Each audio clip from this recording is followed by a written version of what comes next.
Hello, this is Katie, and I'll be showing you how to make a birthday card today. I guess it's kind of a different technique, but I guess you'll see when we get there. So I'll be using the Stampin' Up, one of the Stampin' Up heart framelits dies from this set, the Hearts collection. That's the 125599. And then a cover-up die from Paper Tray Ink. That is kind of a background. We'll be using it for a portion of that. So the first thing I'll do is we'll get the die cutting out of the way in just a minute. The first thing I need to do is cut our card, or the paper for our card. So I actually haven't done that part yet. So it's going to be a top opening card. So I want to cut at 4 1/4 here, and I'll set aside, I'll be using this for another part of the card actually, the rest of that paper. And then on my scoreboard, I want to score it at 5 1/2.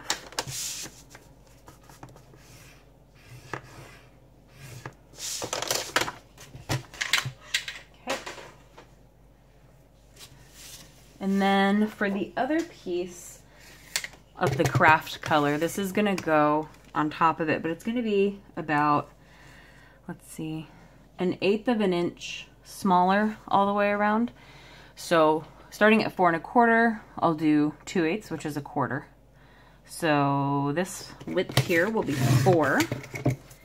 And then from 5 1/2, I want to go 1/4 inch to 5 1/4. This is where on this cutter, it's just on the orange somewhere. I kind of figured out where to put it, but there's no line because of that extender piece that goes out. It's a little weird, but I love my trimmer, so that's the only piece that's kind of annoying, but I figured it out, so it's okay.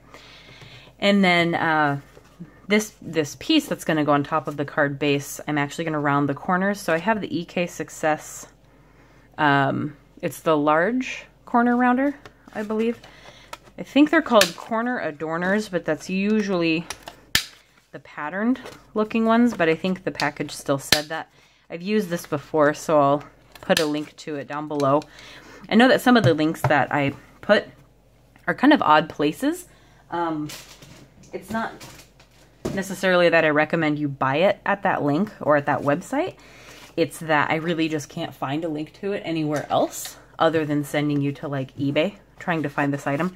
So sometimes I really just can't track down the item, because I bought this in a scrapbooking store, for example, in Issaquah, Washington. So that it's not really a rare item. It's just kind of hard for me to find online. I do usually go to Simon Says Stamp first to try and find it, because you can find a lot of things there. So if you're going to purchase it, then you might as well purchase it with a lot of other things. So I try to go there first. If they don't have it, then I end up just trying to find it anywhere on the internet. Sometimes it's eBay, and sometimes because it's a retired like stamp set, for example, like Stampin' Up, you might only see it on eBay. So you may have to do some searching for yourself if you want to find it, because I usually can't. So that explains some of those odd links sometimes. Okay, so this card piece that I've rounded the corners on is actually going to sit on top of this at some point. But I need to cut a heart out of it. So the heart die, sorry about that. I just wiggled my setup here. Okay. So the heart die is gonna go in kind of the upper middle. I'll move this a little. So I'll just find a good spot for it. In the upper middle, we're gonna have the message down below.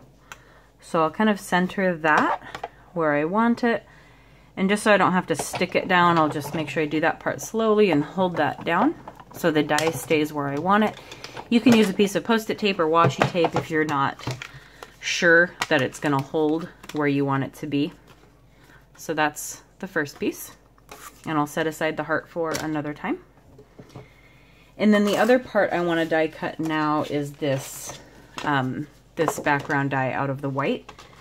So usually what I do is I hold the die And I don't need the full background, so this is fine. I'll usually hold the die to the paper and then just cut around it. So I have the rest for scrap paper I can set aside. And then I'm die cutting just the size that I need. So I just have a piece that big. I'm just going to match it up with the die and run that through.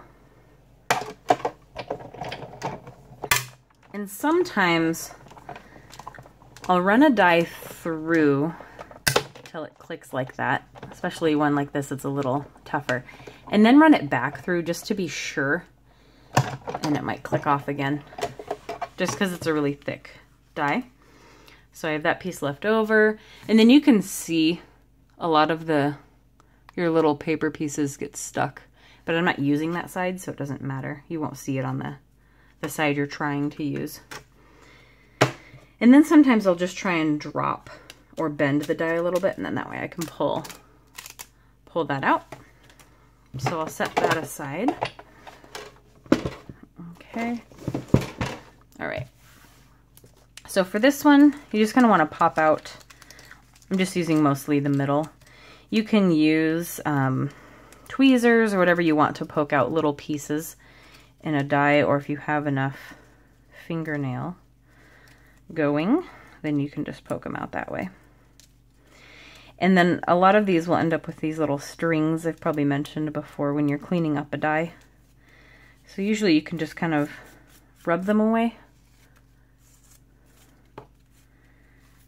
Sometimes you have to spend quite a lot of time, if you care, getting rid of them. So that looks a little better. And I'll pop these out later when I have a minute. But I won't make you wait while I do that. So we've got this part and then this part, and we're going to put these together. So this is the front, and I'll flip it over to the back. Then I'll use my tape runner, and I'm going to run tape all the way around the edge of the heart, and this is just thin enough I can run it along those lines closer to the edge.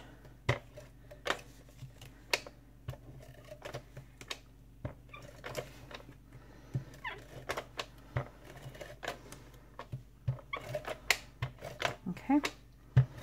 All right. So I'm trying not to bend that piece. And then if you just make sure if you have any, again, the little paper strings that don't come all the way off when you run that through, if you want to clean that up. And then any adhesive that may have rolled over, you can rub around the back there. So then I'm going to I want to have a pair of scissors ready. I'm going to take the front. I want the better looking front to be on the front of the card since this is the back. I'm just going to stick this down and make sure that sticks to where I put the tape. Then I'm going to hold this up and just kind of trim as I go.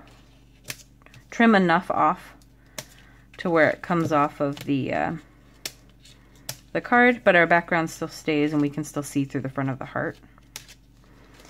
You want to try not to poke through the paper there. Okay. Cut there.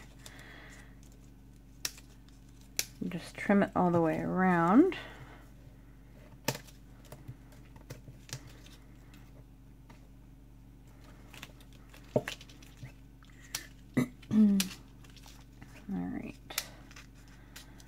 I had some more adhesive I stuck up at the top, so that's why that's sticking down a bit more. So we're actually going to end up raising this up off of the card. So if any of this is sticking up, it's okay. But from the front, it's going to look like this. Okay, so I'll get rid of this piece.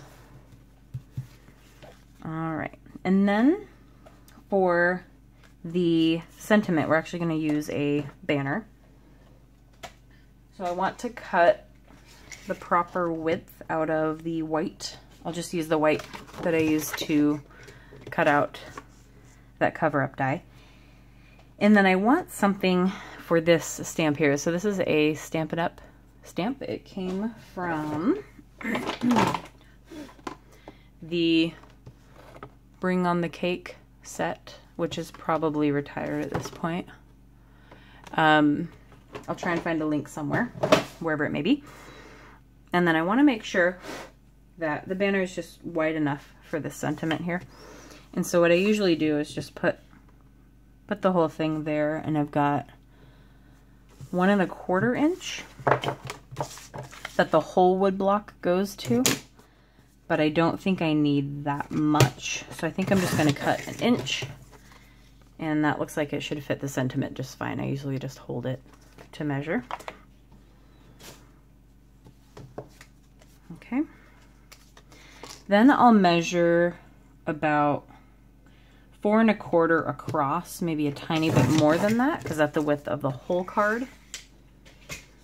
And then I'm going to use my, I think I guess Stampin' Up, made by EK Success though, the 1 inch square punch that I've shown you before. That's how you saw the reflection of everything last time. To make a banner edge so that you don't have to cut it with scissors. You have a couple different ways you can do it. But if you can hold this straight here and get it towards the middle, then it's just a lot easier.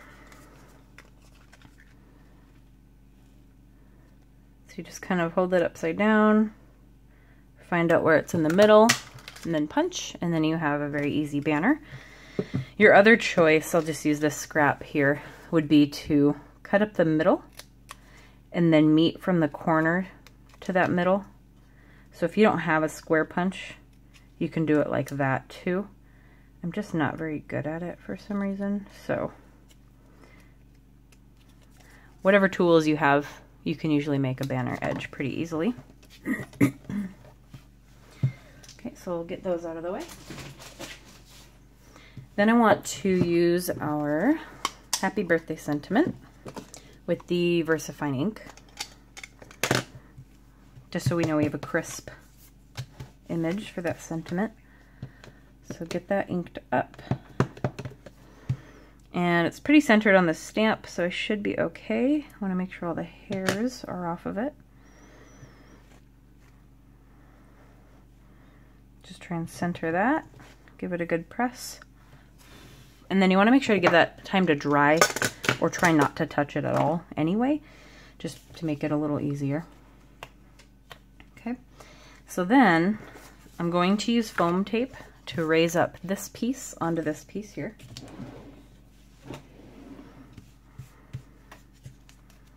All right, so we'll put some along the bottom, some up at the side there. Get some more support along the bottom.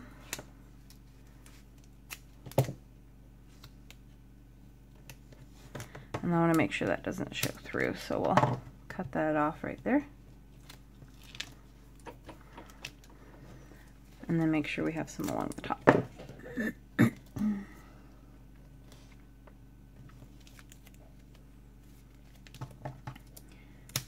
you just don't want it to show through the front, so we should be okay there. And then I can take this piece here, and if you need to make it thinner, you can cut it in half or thirds, depending on how skinny of an area you need to fill. And then I'll just cut off the edge there. Fill that portion, and we'll just cut it off right there. All right.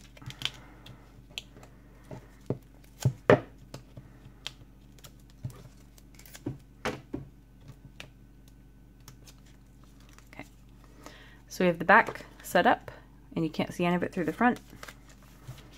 This is the front of the card, so we'll center this here. Okay. Then for the sentiment, we're also lifting that up as well. You could choose to lift it up or not. I guess it could lay flat in this instance, but I think I want to give it some dimension. So I'm just going to run one piece along the back and center this and stick it down. And that about lines up with the edge of the card, so you could still fit it in an envelope. And then I have a couple Doodlebug sprinkles here. And I think I decided on the bright pink. I was going to do the purple ones, but I like the pink ones here. So you can either lift these up with scissors or tweezers, or really just your fingers, and press those down. So I'm just going to do that right on the sides there. Some of these don't want to stay on the sticky sheet. So I'll keep them in there so they don't get loose. All right, so we've got those, and then for the last part, I have a white pen. This is just the Signo Pigment Ink white pen, or the Uniball Signo, that I pick up at a local craft store. I think these are on Simon Says Stamp as well. And then to just give it something around the heart, I'm going to stay within that. You can kind of see the embossed border that happened when you cut out the die cut. So I'll start there, and if this white pen opens up a little bit, start there and just go around the heart. I'm going to go ahead and pause it while I finish that part. Okay, so that is all the white dashes all around the card, or the heart. And I've raised it up both times. This should still be fine. I have that one layer and then the sentiment layer. Should still be fine going through the mail, for example. But that's up to you. And that is it. So I hope you enjoyed that card, and come back for the next one. Thanks, bye.